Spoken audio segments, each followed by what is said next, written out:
Bien, eje temático número 1, marco normativo. Entonces, vamos a ver primero las normas contables en Argentina. Esta parte lo que busca, o sea, este eje número 1 lo que busca es que se entienda de dónde provienen las normas que nosotros usamos para hacer los estados contables y que también existen otros tipos de normas contables que provienen de otros organismos o de otros entes y que también provienen de otro tipo de legislación que no es solamente las resoluciones técnicas. Entonces, ¿qué son las normas contables? Son un cuerpo normativo, son un conjunto de reglas que yo tengo que tener en cuenta como profesional en ciencias económicas para elaborar información contable, es decir, para elaborar estados contables. ¿De dónde van a surgir estas normas? Van a surgir de las, digamos, instituciones de contralor, es decir, organismos que controlan a los entes, ya vamos a ver cuáles son, y organismos profesionales, que son los consejos profesionales de ciencias económicas. De ellos dos surge la mayor cantidad de normas a tener en cuenta para la preparación de los estados contables. ¿Qué se pretende con las normas contables? Lo que se pretende es que la información que uno elabore como estado contable sea lo más confiable y verídica y creíble posible. ¿Por qué? Porque si yo aplico una norma contable cualquiera y otro ente aplica otra norma contable cualquiera, en sí no hay un criterio de uniformidad que se aplique para todas las empresas o para todas las personas físicas que llevan una actividad comercial. Entonces, con las normas contables se unifican los criterios y de esa manera podemos leer cualquier estado contable y lo podemos entender. Eso es lo que buscan las normas contables. Y el marco conceptual de esas normas contables se encuentra en la Resolución Técnica 16. Ese marco conceptual después lo vamos a ver qué significa, pero básicamente es lo que encuadra o lo que tiene en cuenta toda la norma contable. Es decir, qué objetivo se busca con los estados contables a la hora de usar esas normas contables, cuáles son los requisitos que tiene que tener esa información que yo estoy elaborando, cuáles son los elementos de los estados contables, cómo reconozco y mido los elementos de los estados contables y, bueno, desviaciones aceptables y significación. Pero básicamente eso lo vemos más adelante. Después,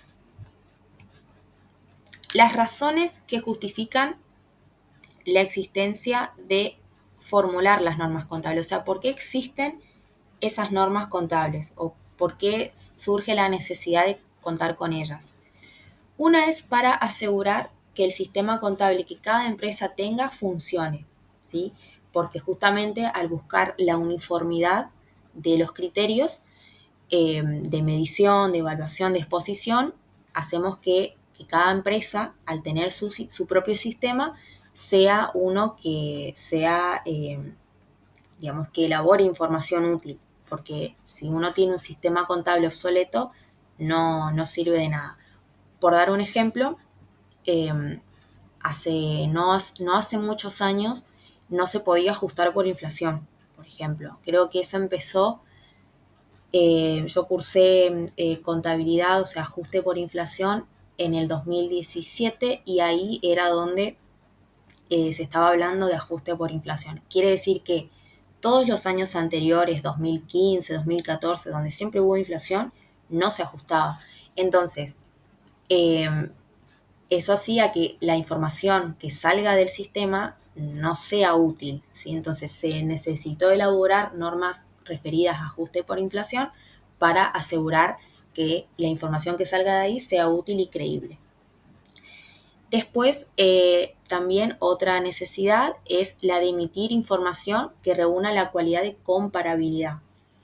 Esto hace referencia a que yo pueda, como dije anteriormente, comparar estados contables, ya sea de mi misma empresa como también de otras. O sea, mi estado contable con otra empresa con su estado contable. Y esa comparabilidad digamos, se busca a través de la restricción de criterios.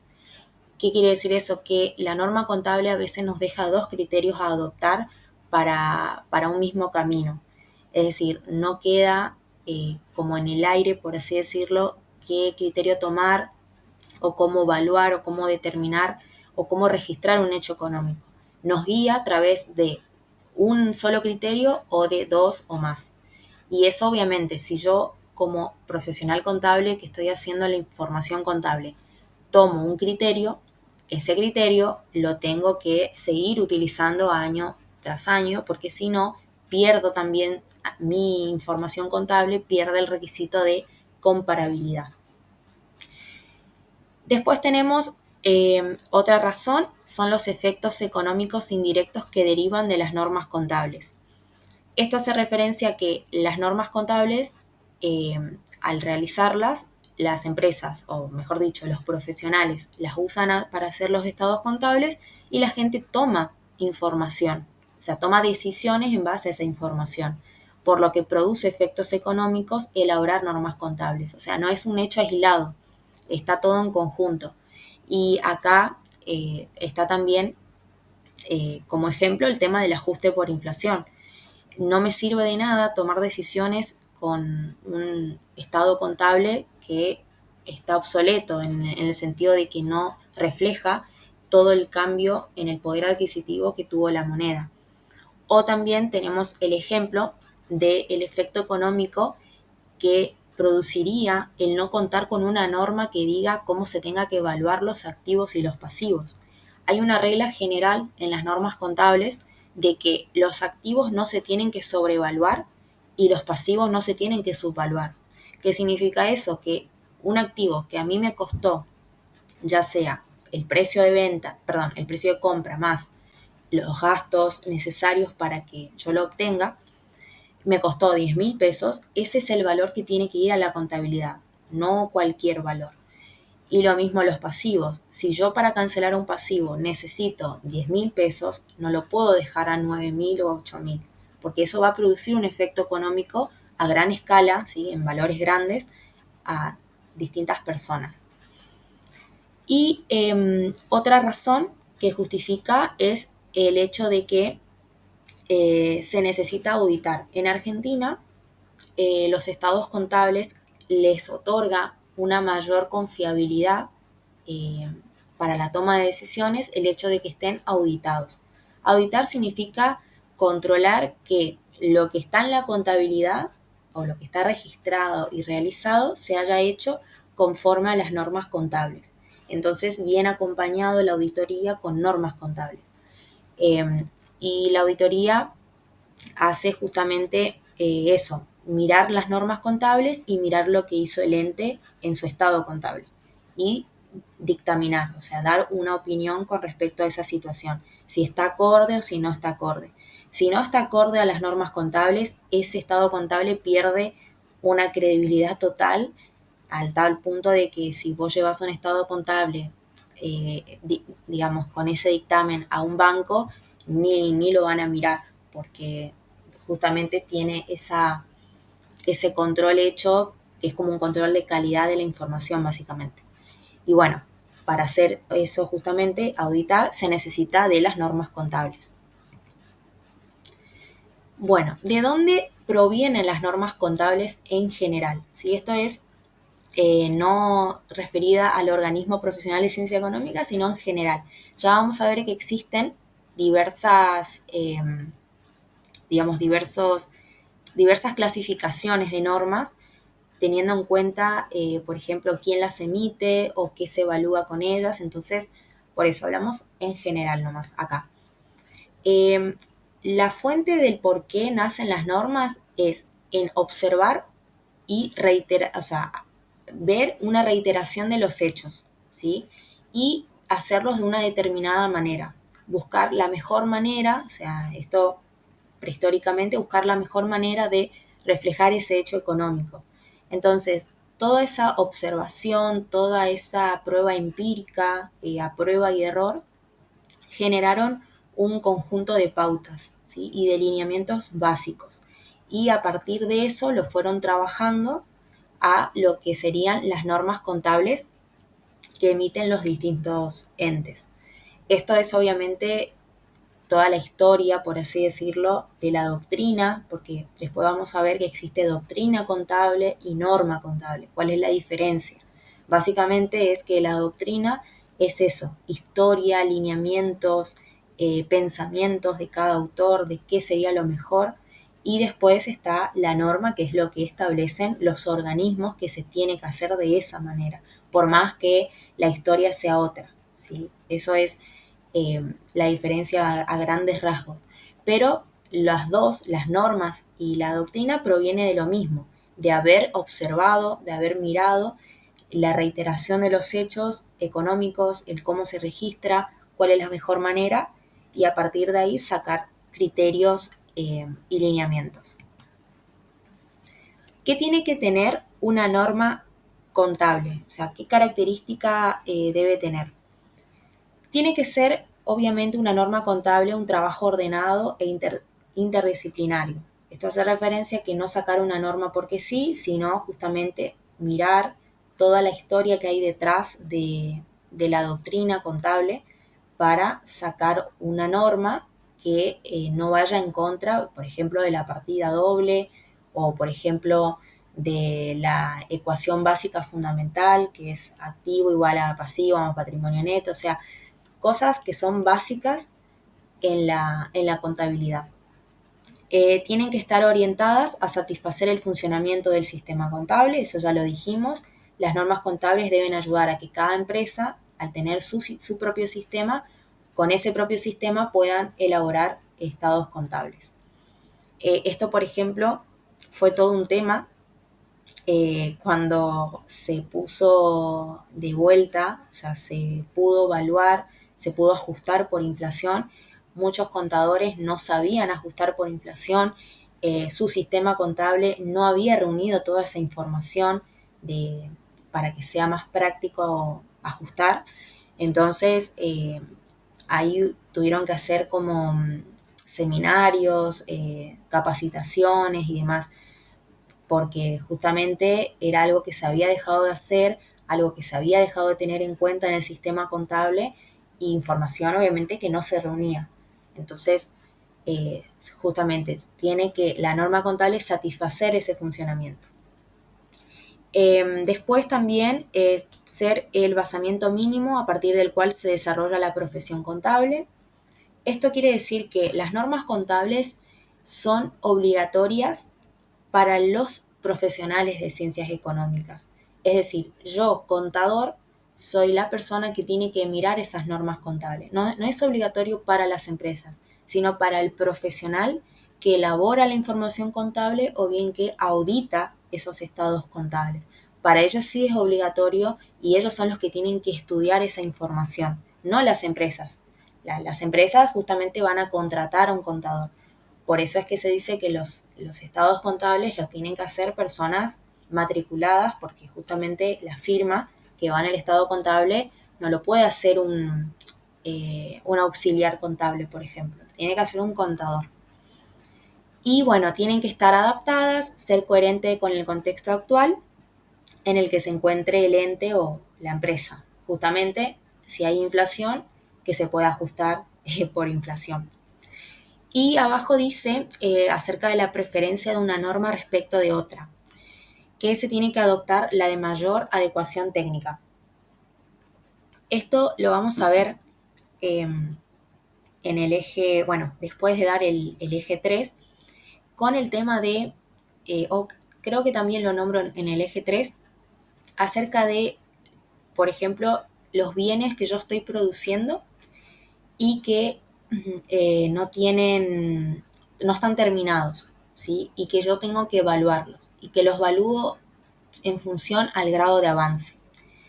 En ese caso, lo vamos a ver después, pero para nombrar cómo es el tema de la adecuación técnica, es que yo, si produzco un bien, por ejemplo, de fácil comercialización, eso lo dice la norma, bien de fácil comercialización o que la venta esté asegurada. Por ejemplo, fácil comercialización sería soja, trigo, maíz, o sea, cereales. ¿Por qué? Porque Son mercados transparentes donde no tengo que buscar a alguien que me quiera comprar, sino que eso se vende solo, por así decirlo. Y lo mismo pasa con los bienes que están aseguradas su venta. Por ejemplo, me contraten para construir una obra, donde justamente hicimos un contrato, ya lo tengo al cliente, el cliente me está pagando, etcétera. O sea, está asegurada esa realización de ese servicio o producción de bien. En esos dos casos, yo evalúo el bien según el grado de avance que esté teniendo. ¿Y qué valor corriente yo voy a tomar de esos bienes? O para esos bienes, el BNR, que es el valor neto de realización. ¿Qué significa eso? Es el precio de venta menos los gastos directos asociados a esa venta. En el caso de la soja y demás, el precio de venta es el de pizarra y los gastos directos de venta es la comisión de la copiadora, por ejemplo, que es justamente es un gasto directo. Bueno, ese sería el precio, ¿no? Y lo mismo para la construcción. El precio de venta de eso que estoy construyendo y si hay algún gasto directo asociado a esa venta, por ejemplo, lo que es inmobiliaria o lo que fuera, pero justamente por esa venta, ese sería el precio. Pero ¿qué pasa si yo estoy haciendo una producción prolongada de plantaciones de pino, por así decirlo? Eso no está asegurado. No, o sea, es madera que estoy haciendo y después se podrá usar para hacer, no sé, papel creo que se hace o bienes, digamos, muebles. Bueno, en ese caso no dice la norma qué hacer con esos, pero se sabe por doctrina, ¿sí? La mejor adecuación técnica en ese caso es tomar su costo de reposición. ¿Sí? O sea, el valor corriente de ese bien sería el costo de reposición. ¿Por qué? Porque la doctrina dice que para los bienes en general, el valor corriente de excelencia es el costo de reposición. ¿Qué es el costo de reposición? Es ver cuánto me saldría hoy comprar ese bien. ¿Sí? Es una actitud compradora, el, el costo de reposición. Es un valor corriente de entrada. ¿Sí? El BNR es un valor corriente de salida. ¿Sí? Ahí es un ejemplo de una adecuación técnica, porque no puedo tomar un BNR de un bien que no es de fácil comercialización y que no está asegurada su venta.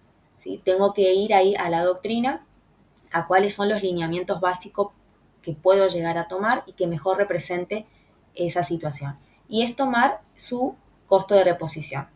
O sea, si yo hoy tengo que comprar madera de pino, me sale 10.000 pesos. Ajá, ese es el valor corriente de mi producción que está en proceso.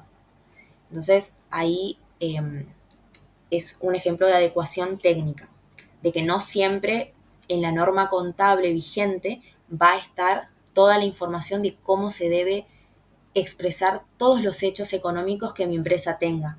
Va a haber ciertas situaciones específicas que no van a estar y ahí tengo que recurrir a la doctrina contable, básicamente.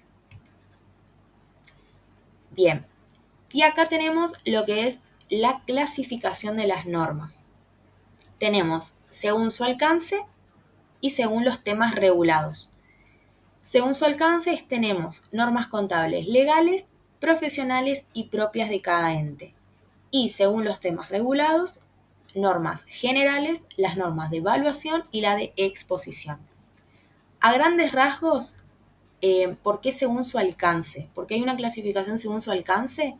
Porque vamos a ver hasta qué entes están alcanzadas esas normas contables. Por ejemplo, las legales están estipuladas a quiénes. ¿Sí? Por ejemplo, vamos a tener la ley de sociedades comerciales que alcanza justamente a las sociedades. Después vamos a tener, digamos, leyes o resoluciones que vengan, por ejemplo, de la Comisión Nacional de Valores, que regula a las entidades que cotizan en bolsa, por ejemplo. Entonces, justamente según su alcance, tenemos esa clasificación. Y después, según los temas regulados, vamos a ver normas generales, o sea, que alcanza a toda la información contable, normas de evaluación, que hace referencia a medir, darle un valor a un bien, a un pasivo, a un elemento patrimonial, y exposición significa cómo plasmar eso, digamos, cómo darle forma a la información en un estado contable.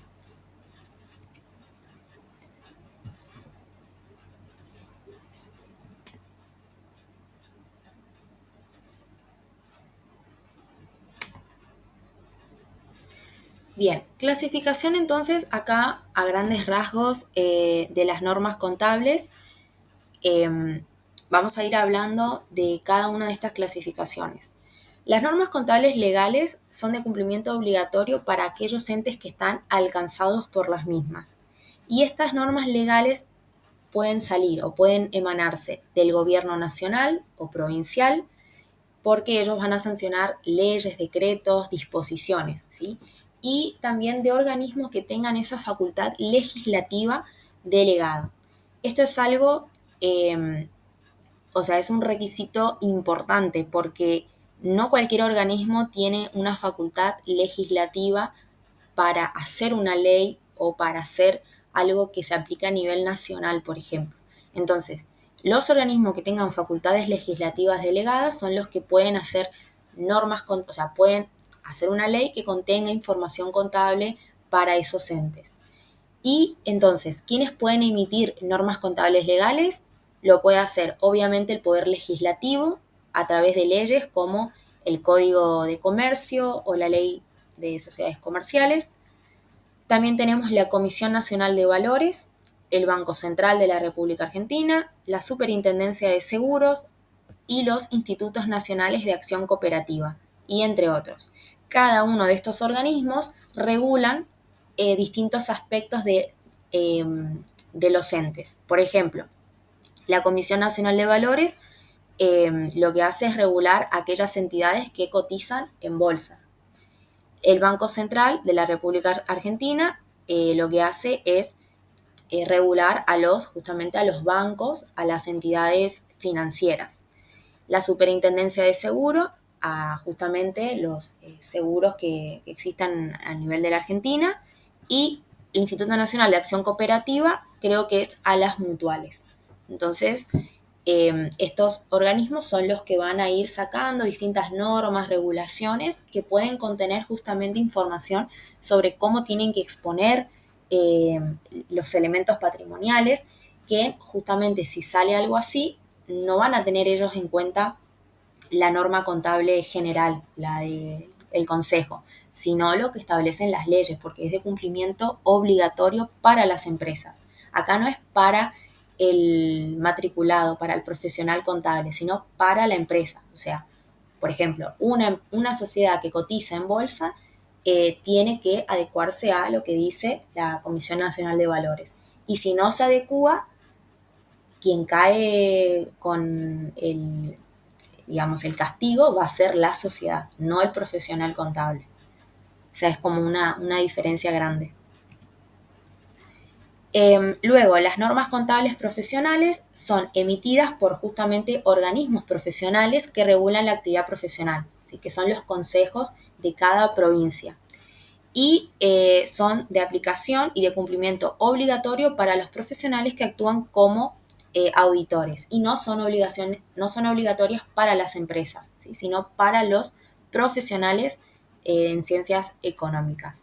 Y estas normas contables profesionales vamos a ver más adelante que, para que una norma contable que viene de nivel nacional, o sea, vamos a ver después quiénes son los distintos organismos, pero para que venga, o sea, del nivel nacional, para que se aplique a mi provincia, por ejemplo, a Chaco, el Consejo Profesional de Chaco es el que tiene que autorizar y dar cumplimiento o dar buena fe de que sí se tiene que aplicar eso acá en Chaco.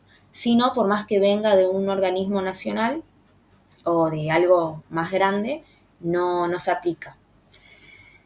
Después tenemos las normas contables propias de cada ente, que son las que cada empresa realiza para poder funcionar adecuadamente y tener su contabilidad interna, ¿sí? Y que también ayude después a preparar los estados contables. Y eso generalmente está en el manual de procedimiento contable. Hay empresas que no tienen manual de procedimiento contable, pero bueno, si lo tienen, deberían estar ahí todas esas normas. ¿Y qué se tiene en cuenta para elaborarlas? Se tiene en cuenta qué actividad hace la empresa, el tamaño que tiene la empresa y cómo funciona la misma. Y esto es importante porque esto quiere decir que las normas contables de cada ente van a ser distintas dependiendo de una empresa y de otra. Por ejemplo, una empresa que está, por ejemplo, que tiene su actividad principal su sede principal en Sáenz Peña, pero su planta de fabricación está en otra provincia o está en otra ciudad, la norma contable propia de la misma puede establecer de que se reúna la información en esa planta, o sea, de producción, que ellos lleven la contabilidad y que luego se vuelque esa información a la empresa a nivel general, ¿sí? O sea, a donde está la sede, donde realizan las actividades de comercialización, transporte, etcétera. Entonces, cada empresa va a ir fijando la manera en que recolecta la información, a veces hasta incluso, esto tiene mucho que ver con contabilidad de costos también, cómo llegan al costo unitario de cada producto, eh, qué tienen en cuenta, cómo lo prorratean, cómo lo distribuyen, y que eso también repercute en la contabilidad patrimonial, porque con el costo unitario yo obtengo después el costo de ventas para sacar el resultado del ejercicio. Entonces, cada empresa tiene su manera, pero siempre obviamente no ir en contra de lo general, de las normas contables en general. Bueno, ¿quiénes emiten estas normas contables propias? Si estamos hablando de una sociedad, sería el directorio de esa sociedad o la comisión fiscalizadora. Y eso queda establecido, todo lo que se habla, en realidad, en una asamblea o en una reunión de socios, queda plasmado en el libro de actas, ¿sí? Y en los restantes casos va a ser solamente como que quede de palabra, digamos, ya sea el gerente, el propietario o la persona encargada de la contabilidad de la empresa. Bien, las normas contables generales, ¿sí? Lo que vimos recién son la clasificación según el alcance a qué ente alcanza, ¿sí? Vimos las legales, las profesionales y las propias de cada ente. Ahora vamos a ver según el contenido, ¿sí? Tenemos las normas contables generales, que son normas referidas a medir el patrimonio, el contenido y la forma en que se expone. Y eso está en la RT 16. Y dentro de ella vamos a encontrar qué cualidad tiene que tener la información contable, ¿sí? O qué requisitos, eso lo podemos ver también más adelante. Creo que eso está en el eje 2. Después, qué patrimonio neto o capital se mantiene. El criterio que se toma, eso también lo vemos más adelante, pero es el capital financiero. Y después la unidad de medida a mantener, ¿sí? Que es a moneda homogénea. Eso justamente, si lo vemos, es a nivel general. Más que nada la unidad de medida, estamos hablando de qué moneda utilizar para evaluar todo. Y lo mismo los requisitos de la información. ¿Qué requisito tiene que cumplir toda la información, tanto activo, pasivo, patrimonio neto? Y bueno, habla ahí del patrimonio neto o capital a mantener, también como algo general. Después están las normas de evaluación y las de exposición. ¿Cuál es la diferencia entre una y otra? La de evaluación es justamente darle un valor, ¿sí? Medir algo, en este caso un elemento patrimonial, ya sea activo, pasivo, patrimonio neto. Esas normas de evaluación están en la RT 17, tenemos la evaluación general de activos y pasivos y evaluación específica en la RT 17.5. ¿Por qué general y por qué particular? Porque en la parte, digamos, general, hablamos solamente del rubro, ¿sí? De activo y pasivo. Pero en la parte que es particular, ya hablamos de cada partida. Vamos a hablar, o si vos buscas una RT, vas a tener caja y banco, inversiones transitorias, bienes de uso, activos intangibles, pasivos comerciales, o sea, cada rubro que integra el elemento activo, pasivo. Y después tenemos las normas de exposición, que es cómo justamente exponer el contenido, ¿sí? la información contable. Y ahí tenemos también normas contables generales de exposición, o sea, justamente generales y particulares. Pero todo esto es teoría que básicamente nosotros lo vemos cuando vemos el eje 3, donde vemos cómo se evalúan los activos y pasivos y después en modelos contables cómo exponemos esa información. Bueno, ¿qué contenido tiene que tener una norma contable? Como mínimo, una norma contable tiene que decir, bueno, cuál es el propósito de la misma, a qué empresas o entes está alcanzado. Esto es a nivel general, ¿sí? Porque sabemos que lo que viene de los organismos profesionales de ciencias económicas no alcanza a los entes, sino que básicamente el contador es el que tiene que tener en cuenta eso y si no lo cumple es, digamos, un mal ejercicio de su profesión.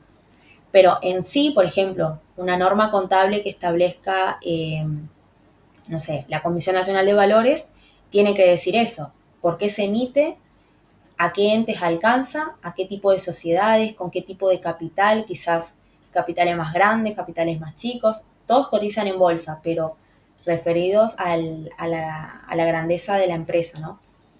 Las reglas a aplicar para el tratamiento de cuestiones que tienen que ver con activos y pasivos, la vigencia de las reglas que se adopten, si se admite la aplicación anticipada a tal hecho, por ejemplo, la forma de tratar cuestiones que no están previstas explícitamente en las normas y en caso de querer cambiar normas contables que ya existen, ¿sí? ¿Qué tratamiento se debería seguir? Por ejemplo, si yo había adoptado un criterio y quiero cambiar de criterio.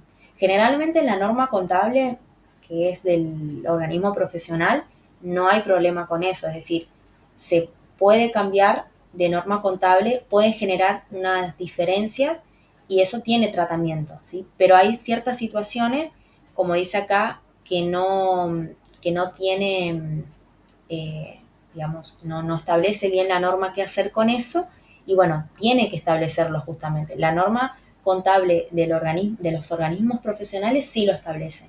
Por ejemplo, ¿qué se hace si yo cambio de método de amortización, por ejemplo? ¿O qué hago si obtuve un error en cuanto a la registración y eso me repercute en mi ejercicio de ahora? Entonces, contempla esos casos, justamente porque está bien estructurada. Por eso, justamente a nivel general, tiene que admitir esos casos, las normas contables. Bien, acá lo que vamos a ver ahora es a grandes rasgos, porque eso lo habla el programa como algo puntual, el tema de la norma contable legal y la norma contable profesional. Esas dos, ¿sí? No la de evaluación, la de exposición ni la de propia cada ente, sino estas dos. Vamos a hablar primero de la norma contable legal. Tenemos a grandes rasgos las leyes, ¿sí? Y las resoluciones de los distintos organismos que controlan a distintas empresas o distintos entes. En base a leyes tenemos el Código Civil y Comercial y la Ley General de Sociedades. Y resoluciones que hacen los organismos de control tenemos la Inspección General de Justicia, que esa controla a las personas jurídicas, la Comisión Nacional de Valores, el Banco Central, y ya vimos que también tenemos Superintendencia de Seguro y la parte de cooperativas. Ahora, vamos a centrarnos en la parte legal, ¿sí? De las dos más importantes o las dos que hay que tener en cuenta o cualquier contador va a tener en cuenta porque o trabajas en una empresa comercial y te va a tocar hablar del Código Civil y Comercial, o si trabajas con una sociedad, entonces vas a tener que tener en cuenta la ley de sociedades comerciales. ¿Qué es lo que establece el Código Civil y Comercial? Hay todo un tema con este código porque antes era código de comercio y establecía distintas pautas a tener en cuenta. Por ejemplo, hablaba de los libros, de cómo tenía que ser la información, quiénes estaban obligados a llevar contabilidad. Eso era el código viejo. Cuando unificaron el código en el 2015, hicieron código civil y comercial, ahí hicieron cualquier cosa porque esa parte no la incorporaron en el código nuevo, pero a la vez sí está vigente. ¿Por qué? Porque justamente era algo esencial, una parte esencial del código de comercio. Pero bueno, a grandes rasgos esa información sigue vigente y habla sobre los libros, habla sobre quién es comerciante, quién debería llevar contabilidad. Y acá vamos a ver a grandes rasgos que habla sobre los sistemas contables y de básicamente normas contables. Dice que el comerciante o la sociedad comercial tiene que mantener sistemas contables adecuados a nivel de las operaciones del ente, es decir, a más operaciones tu sistema contable tiene que ser capaz de reunir más información, tener registros contables debidamente respaldados por comprobantes, es decir, cuando se realizan registraciones en el libro diario, tener y guardar esos comprobantes, asegurarse que los estados contables que fueron emitidos estén en los plazos legales y sean obtenidos por saldos resultantes de esos registros y que tengan las cualidades de veracidad, exactitud, confiabilidad o uniformidad. Hace referencia a que el estado contable esté en los plazos legales, es decir, que todas las operaciones que se encuentren en ese estado contable sean del 1 al 31 de diciembre o en el caso de una sociedad desde desde su inicio, que sería, por ejemplo, la fecha que inició la empresa puede ser un 15 de marzo a el 15 de marzo del año siguiente, ¿sí? Eso es algo a tener en cuenta, porque las personas físicas, su ejercicio es del 1 al 31, pero las sociedades no, porque las sociedades nacen dependiendo de la fecha que les dio justamente persona jurídica, les dio la persona jurídica. O sea, yo le digo persona jurídica al Instituto General de Inspección de Justicia o algo así que nombramos anteriormente, que es el ente o el organismo que regula, que da, digamos, personería a aquellas personas que quieren formar una sociedad. Entonces, si les dio la personería un 15 de abril, y bueno, ese será su inicio y fin de cada ejercicio, la información, digamos, la van a reunir en base a esa franja de días, de años, digamos. Y bueno, seguir un orden uniforme de contabilidad, tener los libros necesarios, preparar balances, estados de resultados, obviamente que esa información sea veraz y se deben aplicar procedimientos contables uniformes a lo largo de los ejercicios, es decir, seguir criterios y no cambiarlos. Por ejemplo, un año si yo amorticé por línea recta, al siguiente año seguir amortizando por lo mismo. O si hay algo, alguna información que a mí me ayude a que elija un mejor criterio, por ejemplo. Pero bueno, la idea es seguir criterios uniformes, hasta tanto no sea necesario cambiar el método por alguna cuestión. Y después tenemos las normas que están en la ley de sociedades comerciales. Esta ley, que es la 19.550, habla sobre también la parte de contabilidad. Habla, por ejemplo, en el artículo 62, habla de que las sociedades tienen que constar en sus balances la fecha en que se cumple el plazo de duración. Es decir, tienen que decir de qué ejercicio comprende. Por ejemplo, del 15 de marzo del 2023 al 15 de marzo del 2024, ¿sí? Porque justamente no podemos suponer o no podemos afirmar de que se trata del 1 al 31, porque las sociedades nacen, digamos, de una manera distinta y se tiene en cuenta esa fecha de nacimiento. Después, el artículo 63 habla de las normas de exposición para ese balance, donde detalla cómo se tiene que exponer el activo, el pasivo, el patrimonio neto, o sea, algo como distinto o quizás más detallado de lo que habla la norma contable profesional, la que emiten los organismos profesionales. Después, el artículo 64, que ese es importante saberlo, digamos, a la hora de ver un estado contable de una sociedad, ese lo va a saber mucho, porque habla del estado de resultados y del anexo para gastos. Hay un cuadro de anexos de gastos que se tiene que hacer, que eso no lo hace las empresas en general, por ejemplo, el arriero, que no es una persona jurídica, sino es una persona que realiza una actividad comercial, no hace ese cuadro de gastos. Pero las sociedades obligatoriamente sí tienen que incluir en su anexo el cuadro de gastos, donde la ley de sociedades comerciales establece cómo tiene que ser ese cuadro, qué información tiene que tener, entonces lo hace obligatorio para la sociedad. Y el artículo 65 habla de información complementaria literal, o sea, en forma de notas, hace referencia a que las sociedades tienen que incluir en su información complementaria notas y tienen que estar enumeradas, ¿sí? Tienen que ponerle número a esas notas.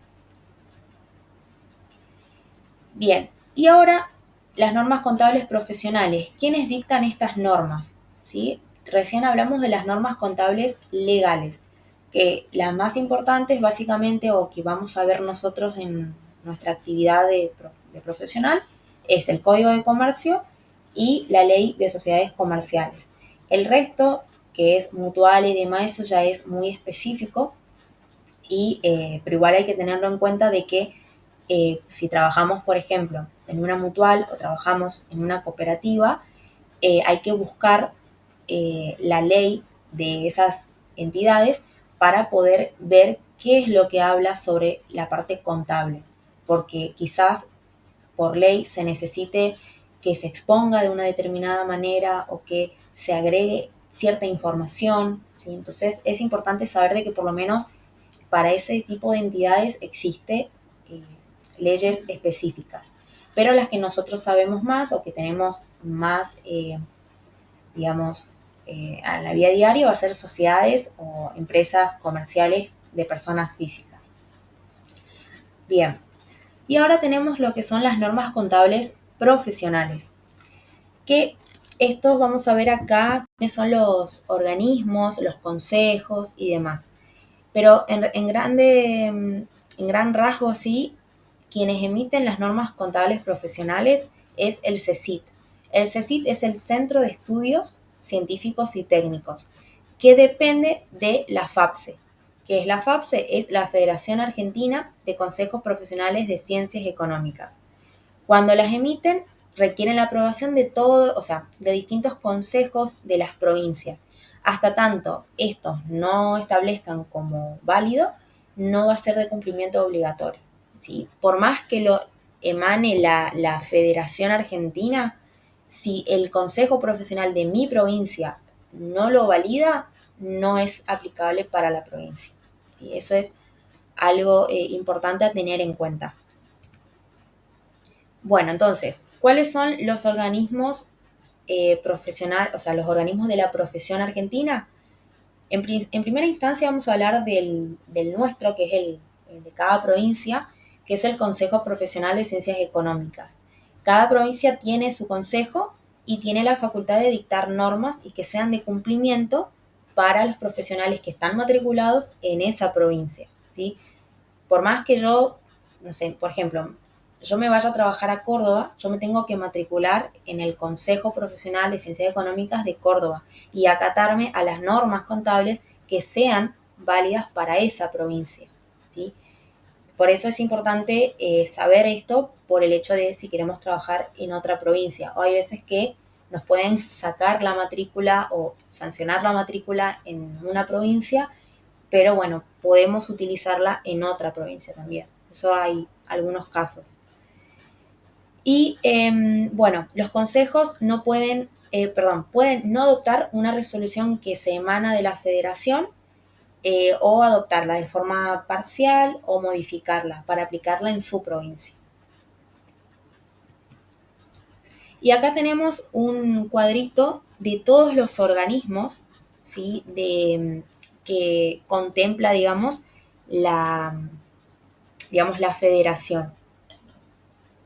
Esto lo vamos a hablar, o sea, de manera rápida.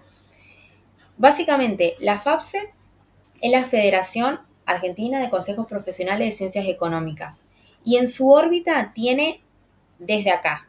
Todos estos consejos, observatorios, secretarías técnicas y demás están dentro de la FAPSE.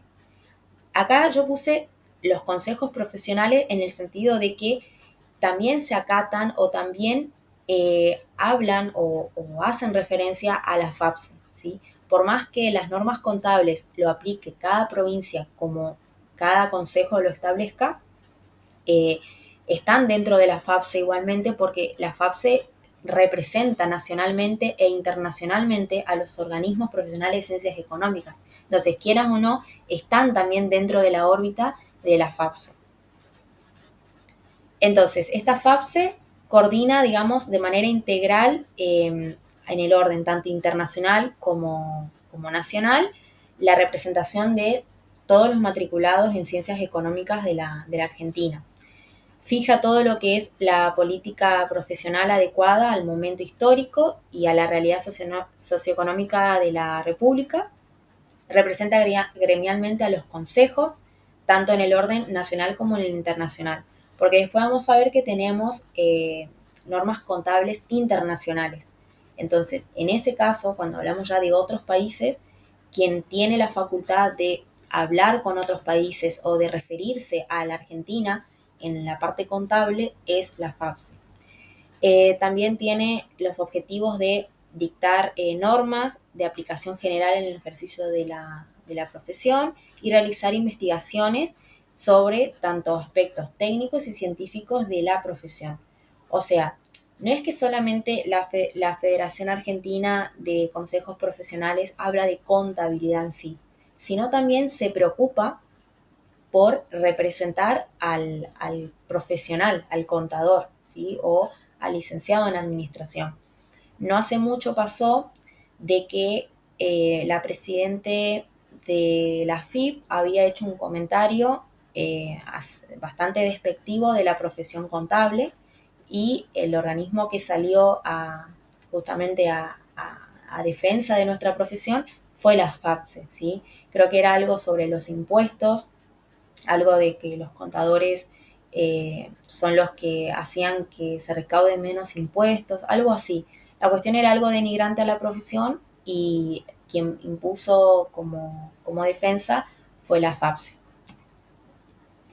Bueno, dentro de la FAPSE está el consejo que elabora normas de administración, ¿sí? Referidas a obviamente la administración de ellos mismos, ¿sí? De esa federación que nos va a ayudar a los profesionales digamos, a defender la profesión y también a ejercer la misma a través de las normas contables.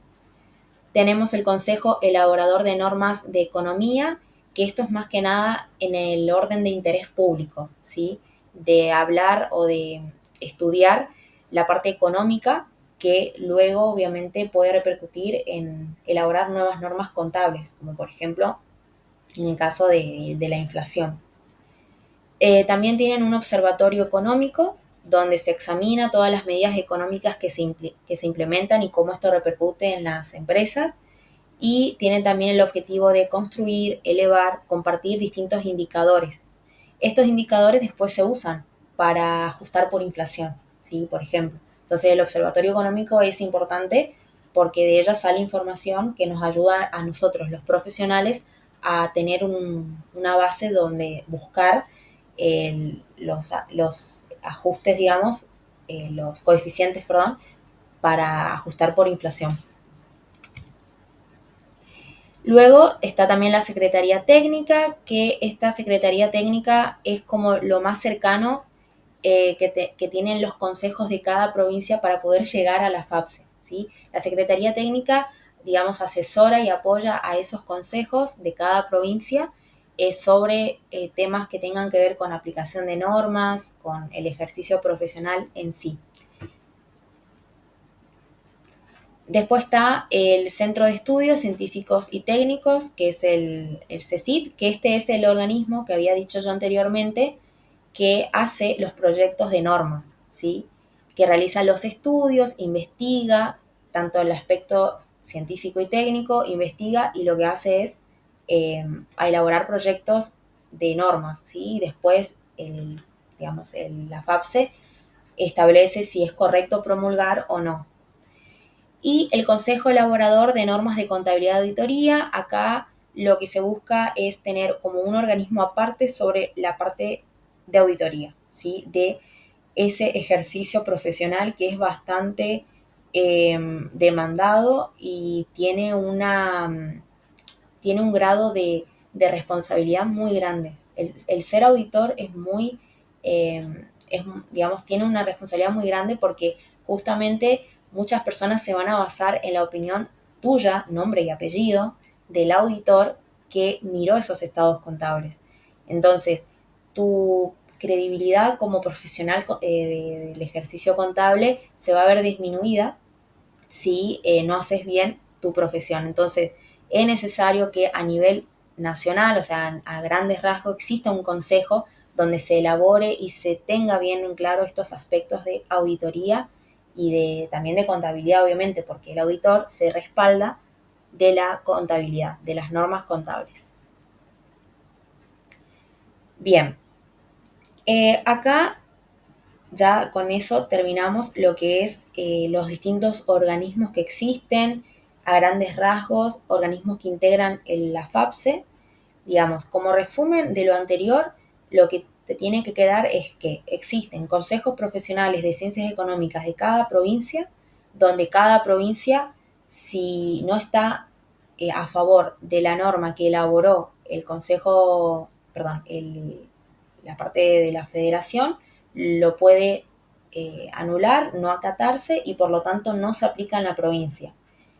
Eso por un lado. Y que existe un organismo más grande que es la federación, que nos representa tanto a nosotros como profesionales matriculados, tanto a nivel nacional como a nivel internacional. Y que ellos son los que se preocupan de investigar, de hacer una observación y de elaborar todo lo que tenga que ver con normas contables, con normas referidas a nuestra profesión y con la parte también de auditoría. Acá lo que vamos a ver ahora son las normas internacionales de contabilidad, ¿sí? Acá hay un poco de confusión sobre las NIC y las NIF. O sea, si vos googleás, no va a quedar muy en claro al final cuáles son las normas que se aplican y cuáles no. La gran diferencia entre una y otra es el tema de hasta cuándo fue obligatorio, o mejor dicho, hasta cuándo estuvo vigente una. Las normas internacionales de contabilidad, las NIC, estuvieron vigente hasta el 2001. Fue elaborada por el Comité de Normas Internacionales de Contabilidad. Pero ¿qué pasa? Ese comité se disolvió, ¿sí? Y se armó otro que se llama eh, Junta de Normas Internacionales de Contabilidad, ¿sí? Acá están las siglas en inglés, pero sería en español sería Junta de Normas Internacionales de Contabilidad. Ellos lo que hicieron a partir del 2001 es elaborar normas internacionales de información financiera, ¿sí? Entonces, al final, ¿se aplica una o se aplica solamente la última? Bueno, lo que pasa acá es que las NIC, ¿sí? Las normas internacionales de contabilidad, son más que nada a nivel general, ¿sí? Sienta las bases a nivel general de cómo se debe preparar la información cuando se quiere exponer, digamos, información de dos países, por ejemplo. Si yo tengo una empresa, por ejemplo, en Argentina y otra empresa en Uruguay y quiero armar el estado contable reuniendo esa información.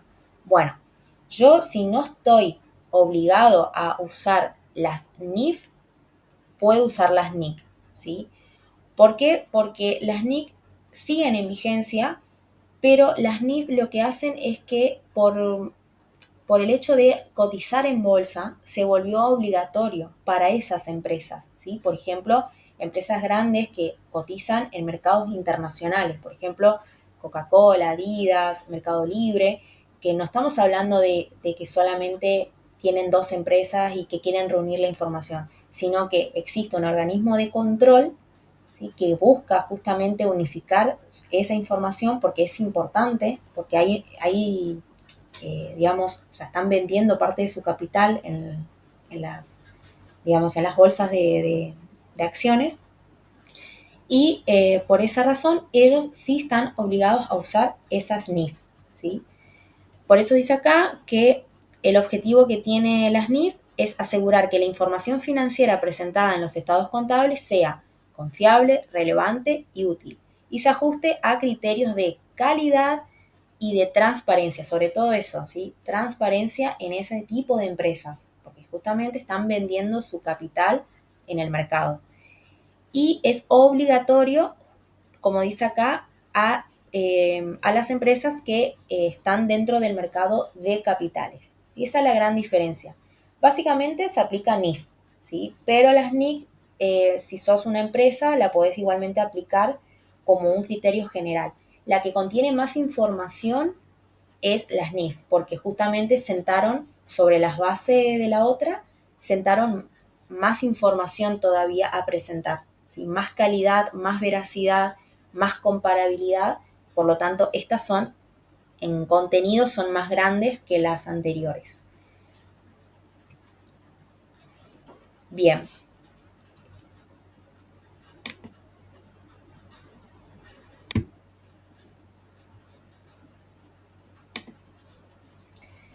Bien, teoría contable entonces doctrinaria y normativa. La teoría contable doctrinaria y normativa en conjunto forman la teoría contable. ¿Sí? Si nosotros hablamos de teoría contable es justamente eso, el conjunto de lo que dice la doctrina, distintos autores, lo que se fue viendo durante el transcurso del tiempo, y la sumatoria de lo que justamente se estableció como norma contable, como algo que sí hay que seguir y que alguien está acatado a seguirla. Entonces, cuando se plantea a veces un caso concreto en la práctica, no solo vamos a irnos a la norma, sino también a veces a la doctrina, como había dicho yo anteriormente, porque hay casos tan específicos que la norma, o sea, la teoría contable normativa no los contempla.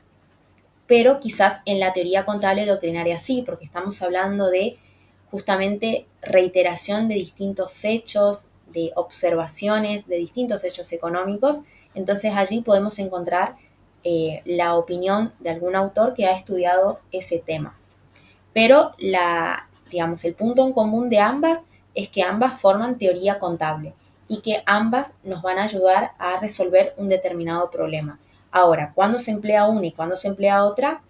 Esa es la cuestión. Por lo general tenemos que ir siempre a la normativa, pero en casos concretos, si no encontramos la solución allí, podemos ir a la parte doctrinaria. Entonces, la teoría contable doctrinaria representa una opinión de los distintos autores. Por eso muchas veces pasa de que comparando, digamos, universidades y otras, los programas están elaborados de distinta manera o con distinto contenido, o a veces se enuncia el mismo título, pero hay distinto contenido. ¿Por qué? Porque cada programa de cada materia tiene su autor, ¿sí? Tiene su bibliografía obligatoria. Entonces, por ejemplo, en algunas materias que yo tuve, Newton es o sea, Fowler es la biografía general, otro era Visordi, entonces como que cada uno ahí puede tener su opinión con respecto al tema. Y así, si eso pasa en materias de una misma universidad, en distintas universidades también, o sea, puede diferir mucho. Pero justamente es eso, es por la, digamos, teoría contable doctrinaria, porque es en sí opiniones de distintos autores. También hay que tener en cuenta de que no es obligatoria la teoría contable doctrinaria, ¿sí? Es como una base más sobre la cual yo me podría llegar a apoyar. Se originó en distintas escuelas y corrientes de opiniones contables y son teorías basadas en investigaciones, ¿sí? Sobre temas, justamente de distintos autores. Y la teoría contable normativa, sí estamos hablando de que ya es de carácter obligatorio, se genera a través del estudio de varios años de justamente la teoría doctrinaria y como se establecen las bases, eso ya es obligatorio. Tiene plena vigencia y actualmente sirve para respaldar la emisión de los estados contables a través de las resoluciones técnicas, ¿sí? Las normas contables que nosotros usamos para elaborar los estados contables son las resoluciones técnicas. Entonces, las resoluciones técnicas, allí van a estar toda la información referida a cómo yo tengo que evaluar, cómo tengo que medir, cómo tengo que exponer la información. Y eso es obligatorio.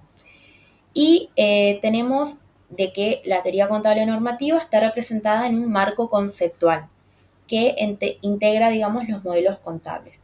Esto hace referencia a que el marco conceptual es justamente un lineamiento a seguir para toda la información contable. Y hay veces que uno dice, bueno, ¿y cuál es el lineamiento? Bueno, ese lineamiento está justamente en la resolución técnica que era la 16.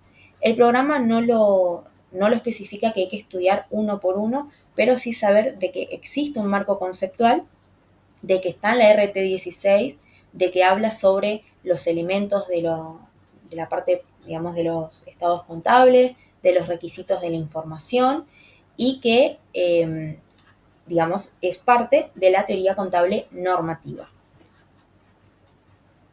Y bueno, justamente la resolución técnica es donde nosotros nos basamos para elaborar los estados contables, ¿sí? La resolución técnica es parte de la teoría contable normativa. Acá están las propuestas básicas, ¿sí? Técnicas, que entran en vigencia solo si el consejo profesional de mi provincia lo establece de esa manera, ¿sí? Si no, no. Por más que la federación diga, bueno, se emite la norma contable, perdón, la resolución técnica número 50 y mi consejo profesional de mi provincia donde yo estoy matriculada no dice nada al respecto, eso para mí no entra en vigencia. Si yo no voy a acatar las normas que están dentro de esa normativa. Y bueno, existen en la Argentina otros organismos profesionales que no tienen la facultad de dictar estas normas, pero inciden en forma directa o indirecta para elaborarlas. Esto es más de lo mismo, o sea, a la hora de elaborarse las normas contables, sabemos que están la FAPSE, el CECIT, también tenemos el Colegio de Graduados, o sea, todo organismo que quiera emitir una opinión al respecto de nuestra profesión, indirecta o directamente, incide a la hora de que se quiera elaborar una norma contable, ¿sí? A eso hace referencia, porque son colegios a nivel, por ejemplo, a nivel provincial o el Instituto Técnico de Contadores Públicos, o sea, organismos que tienen voz, que tienen opinión y que buscan justamente la mejor manera de ejercer la profesión. Por lo tanto, es relevante la opinión que ellos tengan sobre qué norma contable o la manera o el contenido de las mismas se deba desarrollar. Bien, y creo que este es el último tema que habla el programa, que es marco conceptual, que ya lo venimos hablando varias veces. La función que tiene este marco es fijar conceptos básicos, ¿sí? Que van a funcionar como premisas que tienen que ser respetadas a la hora de que yo haga los estados contables. Este marco conceptual está en la RT16 y se refiere a el uso, o sea, los informes contables que van a ser para uso ajeno al ente. Es decir, habla de estados contables básicos, ¿sí? No habla de informes de gestión, sino que habla del estado de situación patrimonial, el estado de resultado, el de evolución de patrimonio neto, el de flujo de efectivo y la información complementaria, ¿sí? En la RT16 va a estar el marco conceptual de todo lo que tiene que contener a gran escala en la elaboración de esos estados contables.